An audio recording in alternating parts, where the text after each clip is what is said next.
Hello everyone, आज हम लोग बात करेंगे कोड ऑफ सिविल प्रोसीजर 1908 के टॉपिक पे।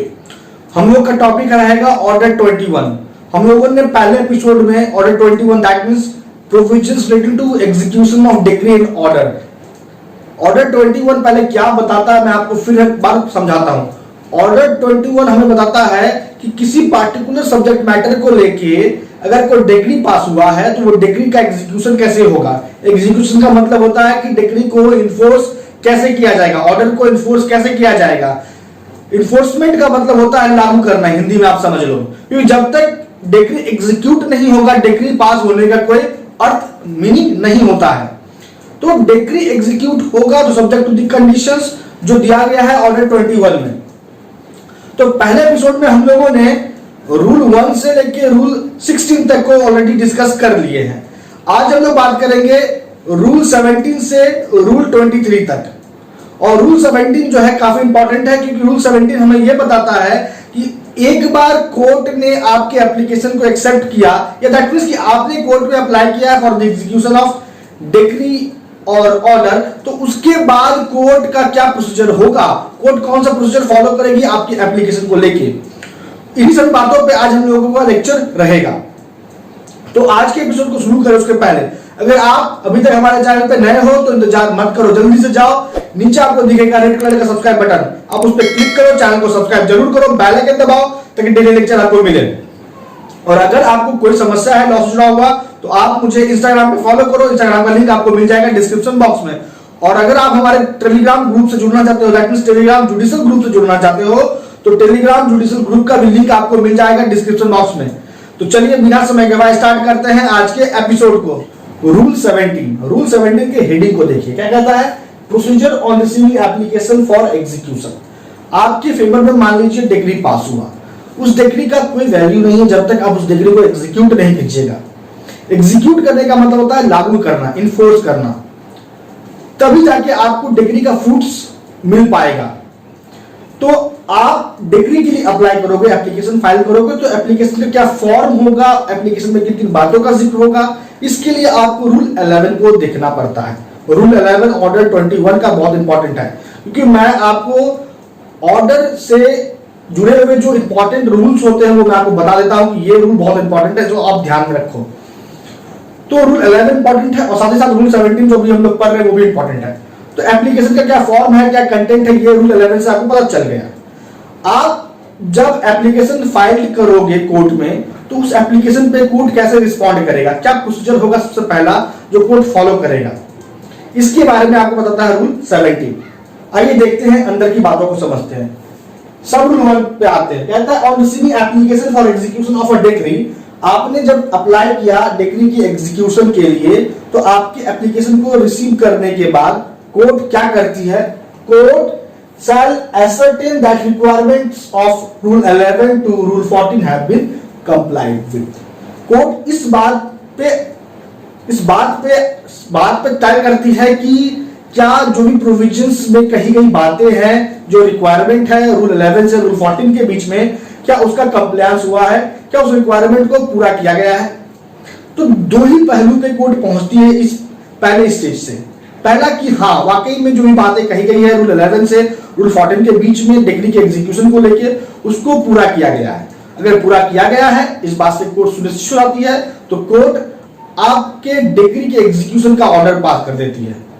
लेकिन वहीं दूसरी ओर अगर कोर्ट को लगता है कि नहीं कुछ रिक्वायरमेंट है जो पूरा नहीं किया गया है रूल 11 से रूल 14 के बीच में, तो कोर्ट क्या करेगी, आपको उस रिक्वायरमेंट को फुलफिल करने का जो खामियां है उसको ठीक करने का आपको ऑर्डर करेगी।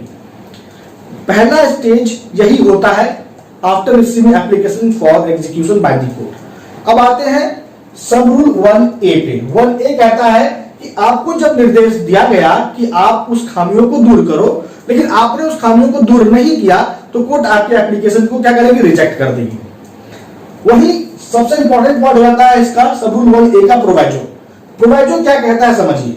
मान लीजिए खामियां है आपकी एप्लीकेशन में जो आपने फाइल किया डिग्री के एग्जीक्यूशन के लिए, उस एप्लीकेशन में खामियां डिफेक्ट इस बात को लेके है जो बताया गया है rule 11 sub rule 1 clause GH that means की provisions relating to the amount of interest और अमाउंट ऑफ कॉस्ट और इंटरेस्ट के अमाउंट को लेके खामियां हैं और कोर्ट आपको उस खामियों को दूर करने को कही, आपने दूर नहीं किया, तो यहां पे कोर्ट क्या करेगी? Court at first instance provisionally determine decide करेगी कि एप्रोप्रिएट कितना होना चाहिए अमाउंट कॉस्ट का या इंटरेस्ट का। तो कोर्ट यहां पे प्रोविजनली तय करेगी कॉस्ट या इंटरेस्ट को रिलेटिंग टू सूट, और उसके बाद उस प्रोविजनली डिटरमाइन डिसाइडेड कॉस्ट और इंटरेस्ट पे आपके डिग्री को एग्जीक्यूशन करने का निर्देश दे देगी। दैट मीन्स कि यहां पे आपको अलग से आप खुद उस डिफेक्ट को ठीक करो ये जरूरी नहीं है। अगर आप नहीं करते हो मत करो, कोर्ट क्या करेगी? खुद प्रोविजनली तय कर देगी कि क्या होना चाहिए सूट संबंधित कॉस्ट या इंटरेस्ट, और उसके बाद उस डिटर्मिनेशन के बाद कोर्ट क्या करेगी? डिग्री के एग्जीक्यूशन का निर्देश दे देगी। तो यह प्रोवाइजो काफी इंपॉर्टेंट था सब रूल 1A का। अब आइए सब रूल 2 क्या कहता है रूल 17 का। एक एक बात को जानना समझना बहुत जरूरी होता है, क्योंकि अगर आप एक एक बात को नहीं समझोगे तो आपका बेस मजबूत नहीं होगा, और आपका बेस मजबूत नहीं होगा तो फिर आप लंबे समय तक लॉ से जुड़े हुए नहीं रह सकते हो, और ना ही किसी भी कॉम्पिटिटिव एग्जाम के लिए आप कैपेबल हो पाओगे। तो सब रूल 2 पे आते हैं, पॉइंट पे आते हैं। तो यहां पे सब रूल 2 कह रहा है amended application deemed as original. इसका मतलब क्या हुआ? ये सब 4 पॉइंट है, इसलिए मैं आपको कहता हूं आपको लिखो। इस पॉइंट को लिख लेने मात्र से ही आपको एक रेफरेंस मिल जाता है और आपका प्रोविजनली पूरा प्रोविजन क्लियर होता है। तो यहां पे जो हम कहे हैं कि amended application deemed as original, वो ये बता रहा है कि आपको जब कोर्ट ने एप्लीकेशन को ठीक करने को कहा था, क्योंकि उसमें खामियां थी, क्योंकि जो रिक्वायरमेंट था रूल 11 से 14 के बीच में कुछ रिक्वायरमेंट को पूरा नहीं किया कर रहा था आपका एप्लीकेशन, तो कोर्ट आपके उस खामियों को दूर करने का आपको निर्देश दी। आपने उस खामियों को दूर किया, दैट मींस आपने एप्लीकेशन को अमेंड किया। तो यहां पे जैसे आपने एप्लीकेशन को अमेंड करके फिर से एप्लीकेशन फाइल किया कोर्ट में फॉर एग्जीक्यूशन ऑफ डिग्री, तो यहां पे कह रहा है सब रूल 2 कि वो जो अमेंडेड एप्लीकेशन जिस डेट को फाइल हुआ है, माना क्या जाएगा कि वो एप्लीकेशन उसी डेट को फाइल हुआ था जब आपने ओरिजिनल एप्लीकेशन फाइल किया था। उस डेट को नहीं माना जाएगा जिस डेट को आपने अमेंडेड एप्लीकेशन फाइल कर रहे हो। वो डेट क्या माना जाएगा? जिस डेट को आपने ओरिजिनल एप्लीकेशन फाइल किया था एक डिग्री के एग्जीक्यूशन के लिए। तो ये हो गया सब रूल 2। अब आते हैं सब रूल 3। सब रूल 3 कह रहा है every amendment shall be signed और इनिशियल्ड बाय द जज। जितना भी अमेंडमेंट होगा एप्लीकेशन में, उस सभी अमेंडमेंट पे जज का सिग्नेचर और इनिशियल्ड होना बहुत जरूरी है। उसके बाद सब रूल 4 कहता है particulars of application shall be entered in proper register. Court एक रजिस्टर मेंटेन करेगी और आपने जो एप्लीकेशन फाइल किया है डिग्री के एग्जीक्यूशन का, उस एप्लीकेशन में क्या क्या बात कहा गया है, उस एप्लीकेशन को किस डेट में फाइल किया गया है, उस रजिस्टर में इन सभी बातों का जिक्र होना जरूरी है। और इसको मेंटेन कौन करेगा? कोर्ट करेगा, जिस कोर्ट में डिग्री के एग्जीक्यूशन के लिए अप्लाई किया जा रहा है। तो ये हो गया रूल 17 से इतनी सारी बातों की जानकारी। बात करते हैं रूल 18 का। रूल 18 कहता है execution in case of cross degrees. Cross degree को कैसे एग्जीक्यूट किया जाता है इसके बारे में आपको जानकारी देता है रूल 18। तो पहले यह समझना है क्रॉस डिग्री क्या होता है, उसके बाद हम समझेंगे कि रूल 18 के अकॉर्डिंग उस डिग्री को कैसे, क्रॉस डिग्रीज को कैसे एग्जीक्यूट किया जाता है। क्रॉस डिग्री का मतलब होता है कि एक डिग्री होल्डर दूसरा जजमेंट डेटर, एक सूट में जो डिग्री होल्डर है वो दूसरे सूट में जजमेंट डेटर हो जाता है। फॉर एग्जाम्पल आप समझो बात को, यहां पे 2 सूट है, सूट नंबर फर्स्ट, 2 सूट है और पहला दूसरा सूट है सूट नंबर सेकंड। 2 पार्टी है ए और बी।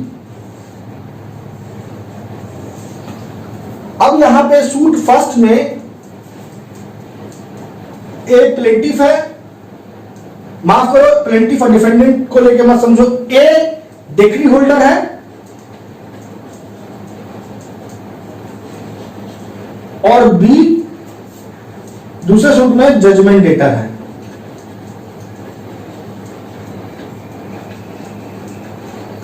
तो वहीं दूसरी ओर सूट नंबर सेकंड में ए हो जाता है जजमेंट डेटर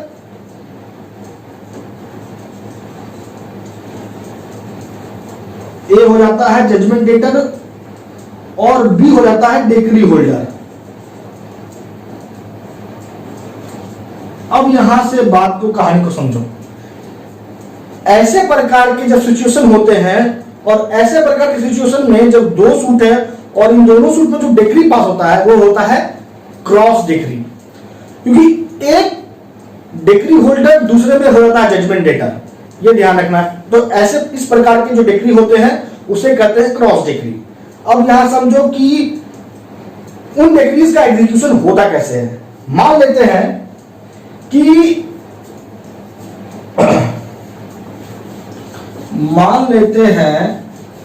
ए के फेवर में डिक्री पास हुआ है 5000 का, बी के अगेंस्ट ए के फेवर में डिक्री पास हुआ है 5000 का, और वहीं दूसरी ओर बी के फेवर में ए के अगेंस्ट डिक्री पास हुआ है 3000 का। तो अब यहां पे देखो, ए को कितना लेना है बी से, ए को लेना है बी से 5000 पहले वाले डिग्री में, पहले वाले सूट में जो डिग्री पास हुआ है उसमें ए को बी से लेना है 5000। वहीं दूसरी ओर दूसरे वाले सूट में बी को कितना लेना है, ऐसे 3000 रुपए लेना है डिग्री के एग्जीक्यूशन के तौर पे। तो बी को 3000 चाहिए, ए को 5000 चाहिए, दोनों एक दूसरे से पा रहा है, आप कह सकते हो। तो अब यहां पे ए और बी दोनों एक ही कोर्ट में डिग्री के एग्जीक्यूशन के लिए अप्लाई करता है। एक ही कोर्ट में दोनों ए और बी डिग्री के एग्जीक्यूशन के लिए अप्लाई करता है, दोनों पार्टी दोनों डिग्री के एग्जीक्यूशन के लिए अप्लाई कर दिया। तो ऐसे सिचुएशन में जो क्रॉस डिग्रीज है कैसे एग्जीक्यूट होगा, तो यहां देखो कोर्ट क्या करेगी, ये देखेगी कि पहला सबसे ज्यादा अमाउंट कौन किससे पाता है, किसको चाहिए। तो यहां दिख रहा है कि ए 5000 रुपया पा रहा है बी से, लेकिन बी ए से कितना पाता है, तो वो पाता है 3000 रुपया। तो जो स्मॉलर अमाउंट का डिग्री है कोर्ट उसको कभी एग्जीक्यूट नहीं करेगी, और जो लार्जर अमाउंट का डिग्री है कोर्ट उसको एग्जीक्यूट करने का निर्देश देगी, लेकिन टू दी एक्सटेंट जितना बकाया है। तो 3000 5000 में डिडक्ट होगा और बचेगा 2000। तो इस 2000 रुपये को लेके ही डिग्री एग्जीक्यूट होगा ए का बी के अगेंस्ट। ये है पहला सिचुएशन। दूसरा सिचुएशन समझ लो कि अगर मान लो ए बी से पाता है 5000 और वहीं दूसरी ओर बी भी ए से पाता है 5000, और दोनों एक दूसरे के खिलाफ सूट फाइल करता है, सूट में डिक्री भी पास हो जाता है। तो दोनों एक दूसरे से 5000 का डिक्री पास हुआ है दोनों के फेवर में, और दोनों के अगेंस्ट आप कह सकते हो एक दूसरे के प्रति। तो ऐसे सिचुएशन में दोनों ने अगर अप्लाई किया कोर्ट में, तो कोर्ट यहां दोनों में से किसी के डिग्री के एग्जीक्यूट करने का निर्देश नहीं देगी। क्या करेगी, कोर्ट सेटिस्फैक्शन का निर्देश देगी। क्या करेगी, सेटिस्फैक्शन का निर्देश दे देगी। मतलब ए का जो अमाउंट था बी के प्रति उसको सेटिस्फाई कर दिया गया, और बी जो पाता था ए से उसको भी सेटिस्फाई कर दिया गया, खत्म हो गया किस्सा। तो ये है प्रोविजन रूल 18 का। इसी तरीके से क्रॉस डिग्री एग्जीक्यूट होता है। वही बात करते हैं अगर रूल 19 का, ऑर्डर 21, तो यहां पे भी एग्जीक्यूशन हो रहा है क्रॉस क्लेम का। क्रॉस क्लेम का एग्जीक्यूशन हो रहा है। एक ही डिग्री में अगर क्रॉस क्लेम अराइज हो गया, मतलब कि एक व्यक्ति का क्लेम दूसरे व्यक्ति से है और उसी व्यक्ति का क्लेम इस व्यक्ति से है, तो यह हो गया क्रॉस क्लेम। तो इस क्रॉस क्लेम का, और ये जो क्रॉस क्लेम है वो एक ही डिग्री में अराइज हुआ है।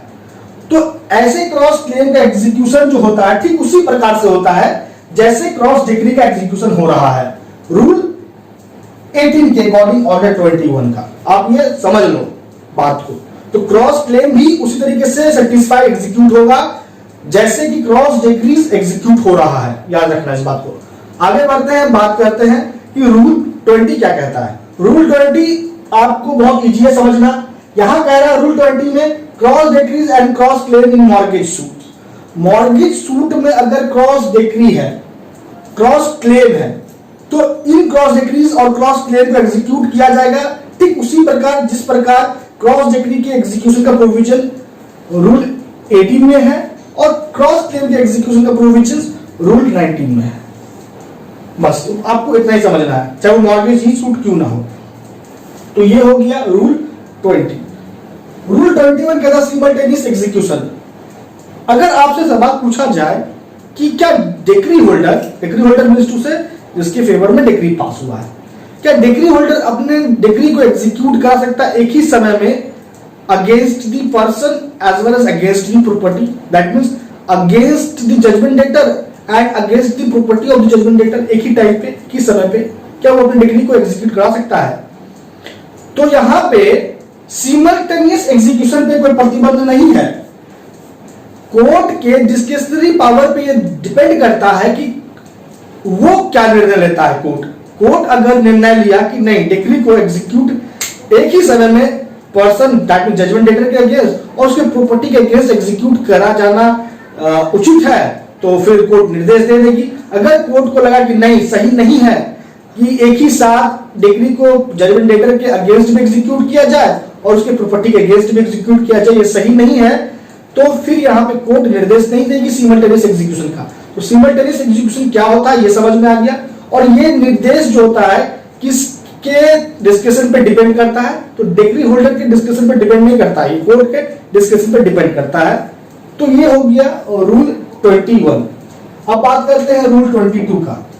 रूल 22 कह रहा है notice to show cause against execution. कुछ ऐसे सिचुएशंस होते हैं जब डिक्री होल्डर अगर अपने डिक्री को एग्जीक्यूट करना चाहता है तो एग्जीक्यूशन के अप्लाई करने से पहले उसको जजमेंट डेटर को नोटिस देना पड़ता है। तो ये सिचुएशन कब कब होता है अराइज, ये समझिए। पहले सबसे पहला point, execution applied for by the lapse of 2 years। अब यहां पे डिक्री होल्डर अपने डिक्री को एग्जीक्यूट करने के लिए अप्लाई कर रहा है, डिक्री जिस डेट को पास हुआ है उस डेट से 2 साल के बाद। तो यहां इस सिचुएशन में डिक्री होल्डर को अप्लाई करने से पहले for execution of decree judgment debtor को नोटिस देना होगा। दूसरा सिचुएशन है कि अगर डिक्री होल्डर अपने डिक्री को एग्जीक्यूट करवाना चाहता against the legal representative of the judgment debtor, तो उसको पहले नोटिस देना होगा अप्लाई करने से पहले। तीसरा नंबर पॉइंट है execution of decree under section 44A। अगर डिक्री होल्डर अपनी डिक्री को एग्जीक्यूट करना चाहता है और वो डिक्री पास हुआ है as per section 44A, that means in case of reciprocating territories के रिस्पेक्ट में अगर डिक्री पास हुआ है तो रेसिप्रोकेटिंग टेरिटरीज के रिस्पेक्ट में जो भी डिक्री पास होगा और उस डिक्री को जो व्यक्ति अप्लाई कर रहा है फॉर एग्जीक्यूशन उसको पहले नोटिस देना पड़ता है जजमेंट डेटर को। चौथा नंबर पॉइंट कहता है कि अगर डिक्री एग्जीक्यूट किया जा रहा है असाइनी या रिसीवर के खिलाफ, असाइनी या रिसीवर के खिलाफ, तो असाइनी और रिसीवर के खिलाफ डिक्री जब भी एग्जीक्यूट होता है वो होता है इन case of insolvency. Insolvency case में डिक्री एग्जीक्यूट होता है असाइनी या रिसीवर के खिलाफ। तो ऐसे सिचुएशन में भी डिक्री होल्डर को अप्लाई करने से पहले नोटिस देना पड़ेगा।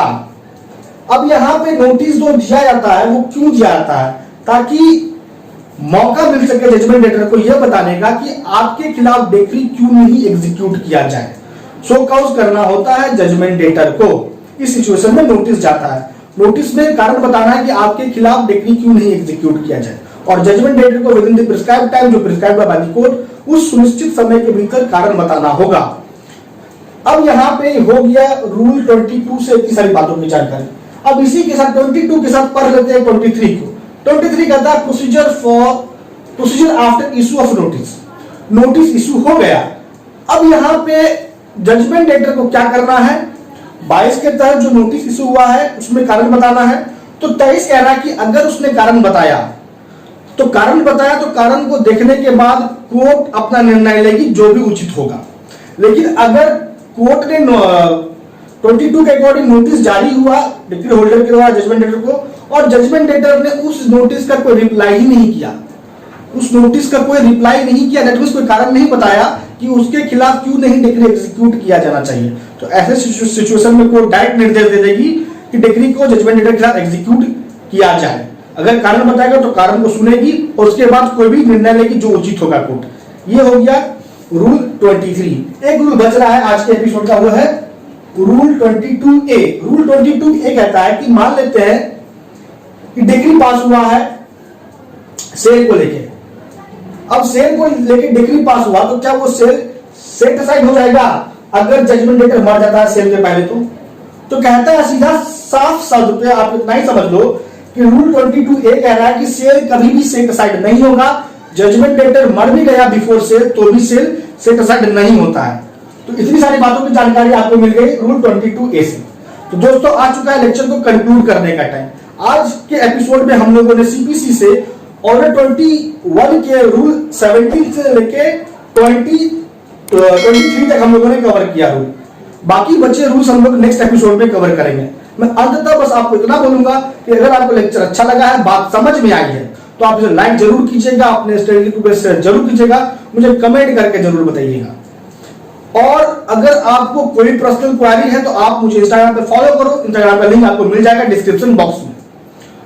और अगर आप हमारे टेलीग्राम जुडिशियल ग्रुप से जुड़ना चाहते हैं, टेलीग्राम जुडिशियल ग्रुप का भी लिंक मिल जाएगा डिस्क्रिप्शन बॉक्स में।